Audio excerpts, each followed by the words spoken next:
Hey everyone, welcome back to the channel. Today I'll show you how to connect a microphone to your JBL Boombox 3. Let's get started. First, grab your JBL Boombox 3 and make sure it's powered on. If you're using a wireless mic, make sure it's Bluetooth enabled. Now if you're using a wired mic, you'll need a 3.5 aux cable. Plug one end into the mic and the other end into the aux input in the Boombox 3. For Bluetooth microphones, just pair the mic to the boombox by enabling Bluetooth on both devices.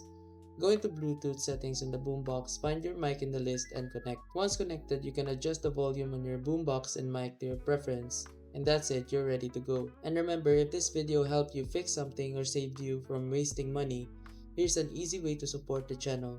You'll find an Amazon link in the description. Bookmark it and use it whenever you shop. Whether you're buying tech or everyday essentials, a small portion of what you already spend helps support the work here at no extra cost to you. And trust me, Amazon won't even notice. If you want to support directly, you can also buy me a coffee or check out the phone accessories store linked below.